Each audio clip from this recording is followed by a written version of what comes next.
السلام عليكم. مئات الطائرات الإيرانية المسيرة إلى روسيا وواشنطن تعرض صورها. إن لم تكن مشتركا في القناة فاشترك، وإذا كنت من المشتركين لا تنسى الإعجاب بهذا الفيديو.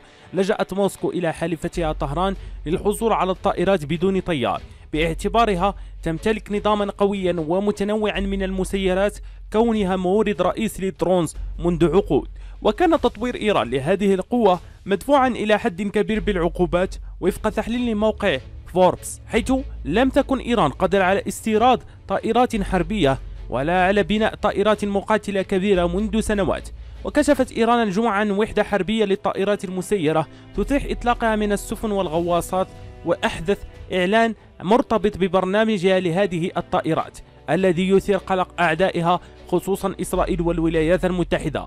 وأصبحت إيران متخصصة في الطائرات المقاتلة من دون طيار، وعادة ما تصدر طائراتها إلى وكلائها في المنطقة مثل حزب الله والحوثيين في اليمن، الذين يستخدمونها لمهاجمة أهداف في إسرائيل والمملكة العربية السعودية. كما تزود طهران لكن على أساس تجاري فقط عملاء آخرين مثل فنزويلا والإكوادور وبعض الدول الصديقة في إفريقيا. تنتج هذه الصناعة المزدهرة عشرة الأنواع المختلفة من الطائرات بدون طيار، من الطائرات الكبيرة التي يصل مداها لآلاف الأميال إلى النماذج التكتيكية التي تطلق يدويا، والذخائر التي تحمل رؤوسا متفجرة. وتتضمن هذه الصناعة الإيرانية أصنافا عديدة ومتنوعة، على الرغم من أن أغلبيتها عبارة عن نماذج أولية فقط ولم تدخل الإنتاج أو الخدمة بعد. وقال سوليفان: ننشر هذه الصور التي التقطت في يونيو والتي تظهر الطائرات المسيرة الإيرانية التي اطلع عليها الوفد الروسي في ذلك اليوم، ويشير ذلك إلى استمرار الاهتمام الروسي بامتلاك طائرات مسيرة إيرانية مقاتلة.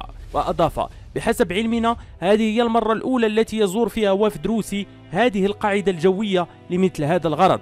وأعلن البيت الأبيض الاثنين أنه تلقى معلومات تفيد بأن إيران تستعد لتزويد روسيا بمئات الطائرات، ناهيك عن الطائرات شاهد 136 التي وصلت بالفعل ويتم استخدامها في الحرب ضد الجيش الأوكراني. في الأخير، إذا كنتم من المهتمين بهذه النوعية من الأخبار لا تنسوا الاشتراك لتتوصلوا بالجديد، وشكرا.